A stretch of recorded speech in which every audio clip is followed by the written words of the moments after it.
ನಮಸ್ತೆ ಎಲ್ಲರಿಗೂ. Lucky life ಟಿಪ್ಸ್ಗೆ ನಿಮಗೆಲ್ಲರಿಗೂ ಸ್ವಾಗತ. 2026 ಫೆಬ್ರವರಿ. ನನ್ನ ಆತ್ಮೀಯ ಕುಂಭರಾಶಿಯವರೇ, ಈ ಫೆಬ್ರವರಿ ತಿಂಗಳಲ್ಲಿ ಈ ಜಗತ್ತಿನಲ್ಲಿರುವ ಬಹುತೇಕ ಜನರು ನಿಮಗೆ ಈ ಮೋಸ ಮಾಡಿರಬಹುದು. ಆದರೆ ಒಬ್ಬ ಸ್ತ್ರೀ ಮಾತ್ರ ನಿಮಗೆ ಎಂದಿಗೂ ಮೋಸ ಮಾಡೋದೇ ಇಲ್ಲ.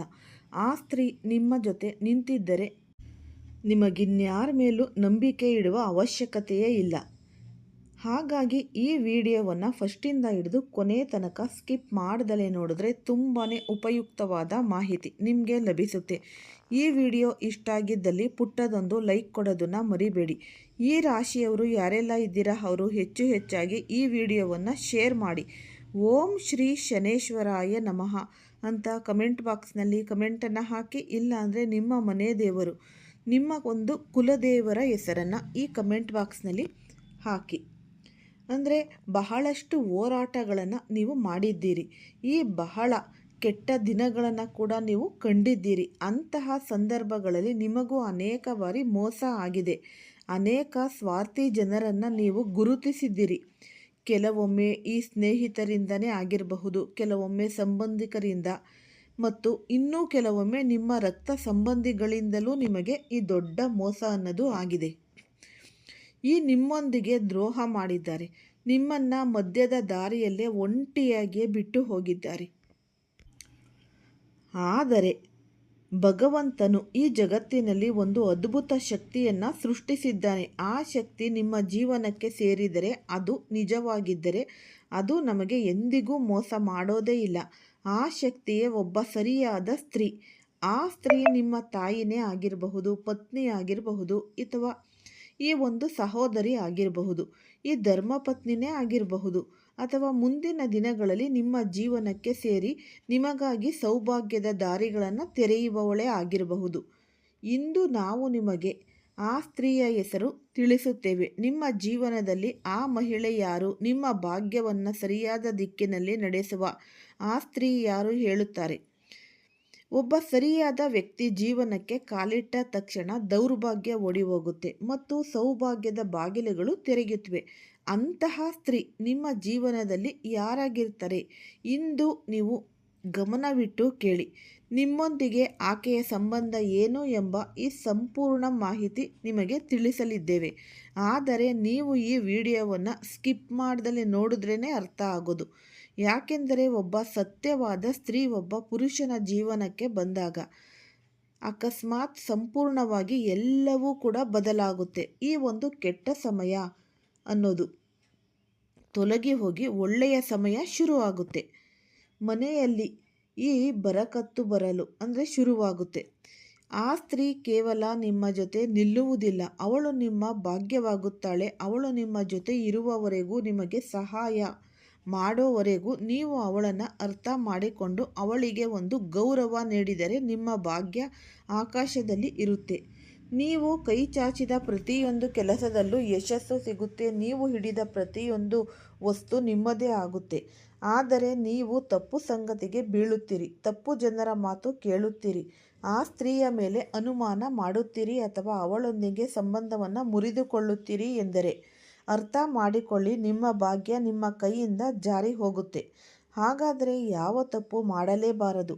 ಸರಿಯಾದ ವ್ಯಕ್ತಿಯನ್ನು ಹೇಗೆ ಗುರುತಿಸಬೇಕು ಎಂದು ನಾನು ನಿಮಗೆ ಬಹಳ ದೊಡ್ಡ ಮಾಹಿತಿಯನ್ನು ನೀಡಲು ಹೋಗುತ್ತಿದ್ದೇನೆ. ಏಕೆಂದರೆ ಆ ಸ್ತ್ರೀ ಕೇವಲ ಜೊತೆಗಾರ್ತಿ ಅಲ್ಲ, ಅವಳು ನಿಮ್ಮ ಭಾಗ್ಯವಾಗಿ ದುಃಖದ ಸಮಯದಲ್ಲಿ ಗುರಾಣಿಯಾಗಿ ನಿಮ್ಮ ಜೊತೆ ನಿಂತುಕೊಳ್ತಾಳೆ. ಹೋರಾಟದ ಸಮಯದಲ್ಲಿ ನಿಮ್ಮ ಶಕ್ತಿಯಾಗುತ್ತಾಳೆ. ನಿಮ್ಮ ಮುರಿದ ಆತ್ಮಸ್ಥೈರ್ಯವನ್ನು ಮತ್ತೆ ಜೋಡಿಸುವ ಕೆಲಸವನ್ನು ಮಾಡುತ್ತಾಳೆ. ಅಂತಹ ಒಂದು ಸ್ತ್ರೀ ಹಣ ದೌಲತ್ತಿನಿಗಿಂತಲೂ 1000 ಪಟ್ಟು ಈ ದೊಡ್ಡದು. ಏಕೆಂದರೆ ಹಣ ಕಳೆದು ಹೋದರೆ ಮತ್ತೆ ಗಳಿಸಬಹುದು. ಆದರೆ ನಿಮ್ಮ ಜೀವನದಲ್ಲಿ ಇಷ್ಟು ಅದ್ಭುತವಾಗಿ ಕೆಲಸ ಮಾಡುವ ಸ್ತ್ರೀ ಕೈ ತಪ್ಪಿದರೆ ನಿಮ್ಮ ಜೀವನವೇ ಖಾಲಿಯಾಗುತ್ತೆ. ಇತಿಹಾಸವೇ ಸಾಕ್ಷಿ. ಎಲ್ಲಿ ಸತ್ಯವಾದ ಸ್ತ್ರೀ ಜೊತೆಗಿರುತ್ತಾಳೋ ಅಲ್ಲಿ ಸಾಮಾನ್ಯ ಪುರುಷನು ಮಹಾನ್ ಆಗುತ್ತಾನೆ. ಎಲ್ಲಿ ಸ್ತ್ರೀ ಜೊತೆಗೆ ಬಿಟ್ಟು ಬಿಡುತ್ತಾಳೋ ಅಲ್ಲಿ ದೊಡ್ಡ ದೊಡ್ಡ ರಾಜರು ಕೂಡ ನಾಶವಾಗಿದ್ದಾರೆ. ಇಂದಿನ ಈ ವಿಡಿಯೋದಲ್ಲಿ ನಾನು ನಿಮಗೆ ಹೇಳಲಿದ್ದೇನೆ, ನಿಮ್ಮ ಜೀವನದಲ್ಲಿ ಯಾವ ಸ್ತ್ರೀ ಎಂದಿಗೂ ಮೋಸ ಮಾಡುವುದಿಲ್ಲ.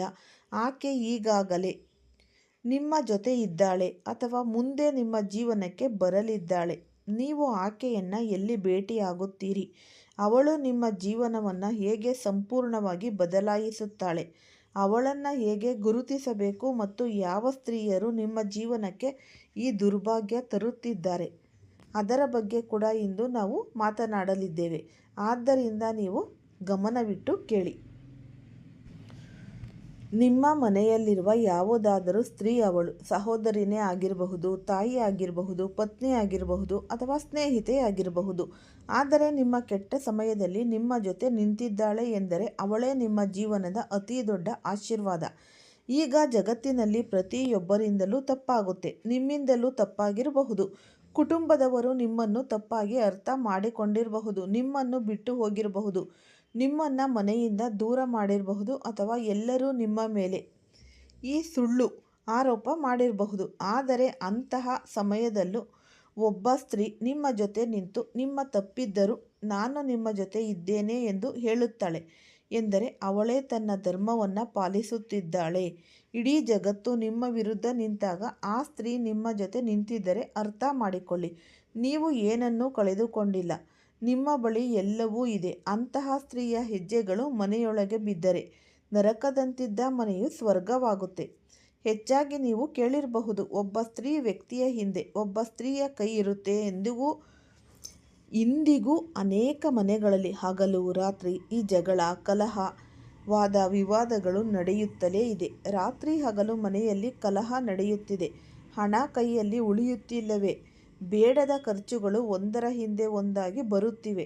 ನಿಮ್ಮ ಮನೆಯಲ್ಲೂ ಹೀಗೆ ಆಗುತ್ತಿದ್ದರೆ, ಹಾಗಿದ್ದರೆ ನಿಮ್ಮ ಸಮಸ್ಯೆಗಳು ಏನೇ ಇರಲಿ, ಆ ಸಮಸ್ಯೆಗಳು ಈ ಒಂದು ಸಣ್ಣ ಉಪಾಯದಿಂದ ನೀವು ಹೋಗಲಾಡಿಸಿಕೊಳ್ಳಬಹುದು. ಎಂತಹ ದೊಡ್ಡ ದೊಡ್ಡ ಕಲಹಗಳೇ ಆಗಿರಬಹುದು. ಹಾಗಾಗಿ ಈ ಕಷ್ಟದ ಸಮಯದಲ್ಲಿ ನಿಮ್ಮ ಜೊತೆ ಈ ಸ್ತ್ರೀ ನಿಂತು ನಿಮ್ಮ ತಪ್ಪಿದ್ದರೂ ನಾನು ನಿಮ್ಮ ಜೊತೆ ಇದ್ದೇನೆ ಅಂತಾರಲ್ಲ, ಅವರು ನಿಜವಾದ ಒಬ್ಬ ಸ್ತ್ರೀ. ಅವಳು ತನ್ನ ಧರ್ಮವನ್ನು ಪಾಲಿಸುತ್ತಾಳೆ. ಇಡೀ ಜಗತ್ತು ನಿಮ್ಮ ವಿರುದ್ಧ ನಿಂತಾಗ ಆ ಸ್ತ್ರೀ ನಿಮ್ಮ ಜೊತೆ ನಿಂತಿದ್ದರೆ ನೀವೇ ಅರ್ಥ ಮಾಡಿಕೊಳ್ಬೇಕಾಗುತ್ತೆ, ಅವರೇ ನಿಜವಾದ ಸ್ತ್ರೀ ಅಂತ. ಹಗಲು ರಾತ್ರಿ ಈ ಜಗಳ ಕಲಹ ನಡೆಯುತ್ತಲೇ ಇರುತ್ತೆ. ಆದರೂ ಕೂಡ ನೀವು ಈ ಬೇಡದ ಖರ್ಚುಗಳು ಒಂದರ ಹಿಂದೆ ಒಂದಾಗಿ ಬರುತ್ತಾನೇ ಇರುತ್ತೆ. ಮನೆ ಅಂದಮೇಲೆ ನಿಮ್ಮ ಮನೆಯಲ್ಲೂ ಆರ್ಥಿಕ ಸಮಸ್ಯೆಗಳಿದ್ದರೆ, ನಿರಂತರವಾಗಿ ಅನಾರೋಗ್ಯಗಳು ಕಾಡುತ್ತಿದ್ದರೆ, ಅಂತಹ ಮನೆಗಳಲ್ಲಿ ಒಂದು ಸರಿಯಾದ ಸ್ತ್ರೀಯ ಹೆಜ್ಜೆ ಬಿದ್ದರೆ ಅವಳು ನಿಜಕ್ಕೂ ಸಾಕ್ಷಾತ್ ಲಕ್ಷ್ಮೀದೇವಿಯ ರೂಪವಾಗ್ತಾಳೆ. ಅವಳು ಮನೆಗೆ ಬಂದ ಕೂಡಲೇ ಮನೆಯಲ್ಲಿರುವ ನಕಾರಾತ್ಮಕ ಶಕ್ತಿ ದೂರ ಓಡಿ ಹೋಗುತ್ತೆ. ಮನೆಗೆ ದೇವಿಯ ಶಕ್ತಿ ಪ್ರವೇಶಿಸುತ್ತೆ. ಅಂತಹ ಸ್ತ್ರೀ ಆ ಮನೆಯನ್ನು ಸ್ವರ್ಗವಾಗಿಸುತ್ತಾಳೆ. ಯಾಕೆಂದರೆ ಆಕೆಯೇ ಸಾಕ್ಷಾತ್ ತಾಯಿ ಲಕ್ಷ್ಮಿಯ ಪ್ರತೀಕ.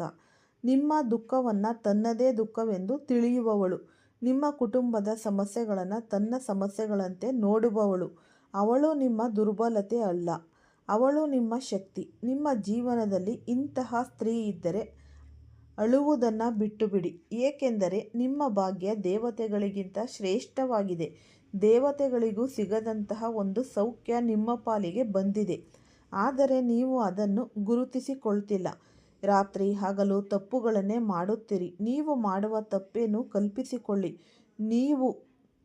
ನಿಮ್ಮ ವ್ಯಾಪಾರ ಚೆನ್ನಾಗಿ ನಡೆಯಲಿಲ್ಲ, ಮನಸ್ಸು ತುಂಬ ಕೆರಳಿದೆ. ನೀವು ಈ ಮನೆಗೆ ಬರುತ್ತೀರಿ. ಮೊದಲ ಕೆಲಸ ಏನು ಮಾಡ್ತೀರಿ ಅಂದರೆ, ಊಟ ಏನಾದರೂ ಕೊರತೆ ಕಂಡು ಬಂದರೆ, ಮನೆಯಲ್ಲಿ ಏನಾದರೂ ಈ ಅಸ್ತವ್ಯಸ್ತ ಕಂಡರೆ ತಕ್ಷಣ ಮನೆಯ ಮಹಿಳೆಯ ಮೇಲೆ ಕೋಪ ತೋರಿಸುತ್ತೀರಿ, ಅವರ ಮೇಲೆ ಕೈ ಎತ್ತುತ್ತೀರಿ, ಅಪಶಬ್ದಗಳನ್ನು ಬಳಸುತ್ತೀರಿ, ಅವರ ಮನೆ ಮಂದಿಯ ಬಗ್ಗೆ ಕೆಟ್ಟ ಮಾತುಗಳನ್ನು ಹೇಳ್ತೀರಿ. ಇದರಿಂದ ಏನಾಗುತ್ತೆ, ಈ ಸ್ತ್ರೀಯೊಳಗಿದ್ದ ದೇವಿ ತತ್ವವನ್ನೇ ನೀವು ಕೋಪಗೊಳ್ಳುತ್ತೀರಿ. ಒಂದು ಶಕ್ತಿಯನ್ನು ನೀವು ನೋಯಿಸುತ್ತೀರಿ.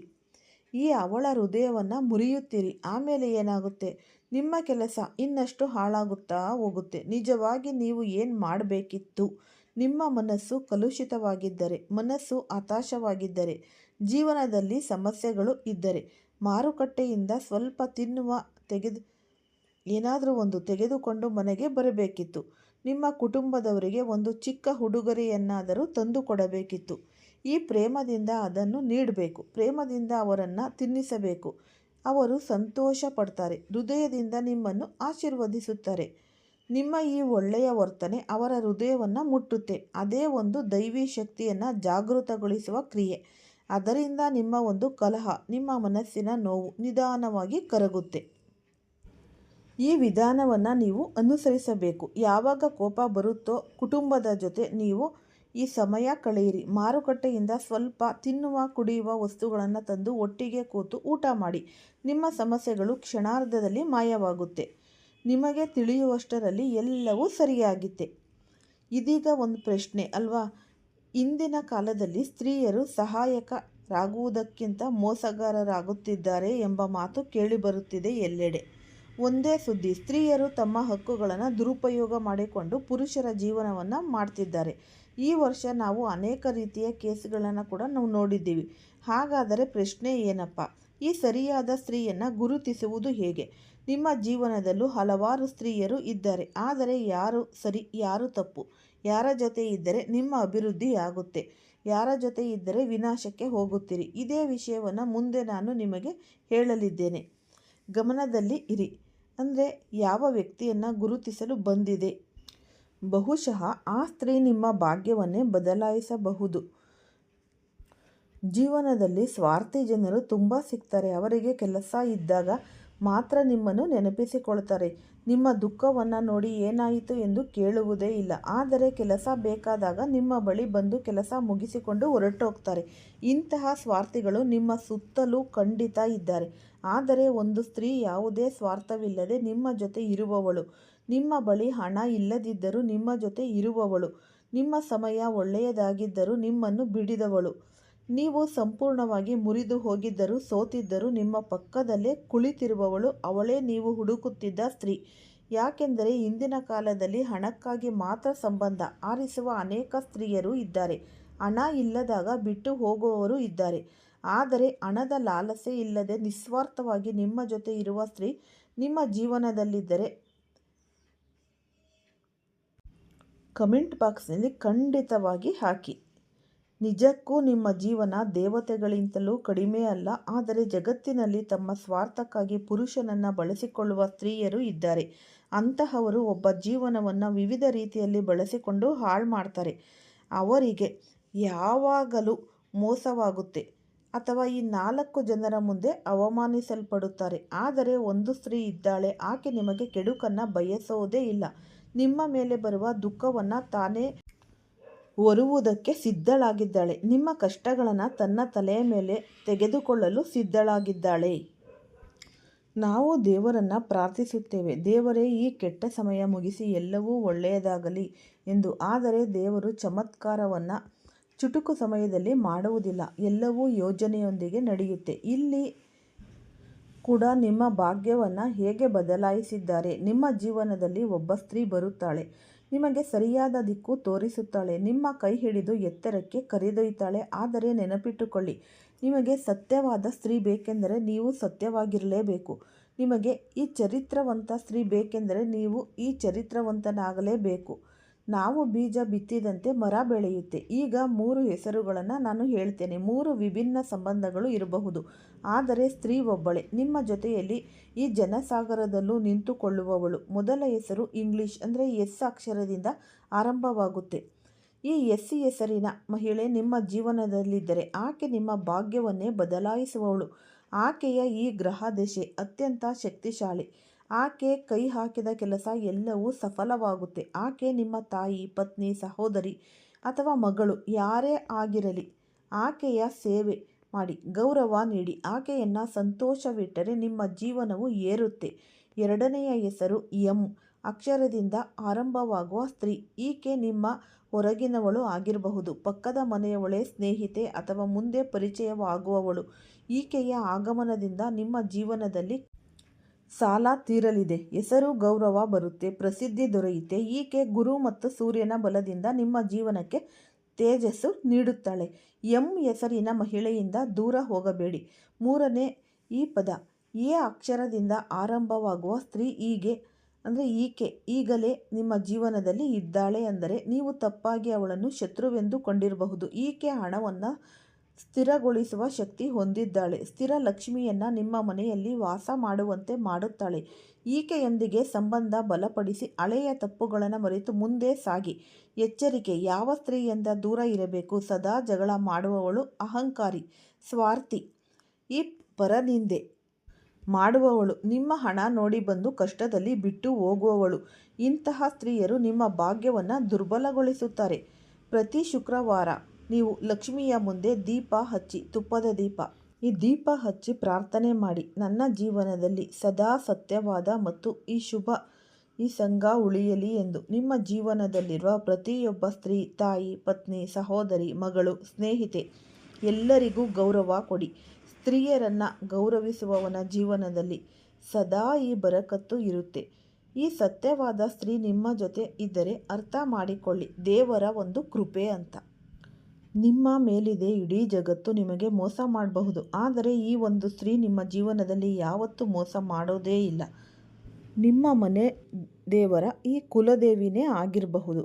ಆದಷ್ಟು ಈ ವರ್ಷಕ್ಕೊಮ್ಮೆ ಕುಲದೇವಿಗೆ ಹೋಗಿ ಪೂಜೆಯನ್ನು ಸಲ್ಲಿಸಿ. ತುಂಬ ಜೀವನದಲ್ಲಿ ಕಷ್ಟಗಳನ್ನು ಅನುಭವಿಸಿದ್ದೀರಾ. ಈಗ ನಿಮಗೆ ಈ ಫೆಬ್ರವರಿಯಲ್ಲಿ ತುಂಬ ಒಳಿತು ಅನ್ನೋದು ಕಾಣ್ತೀರಾ.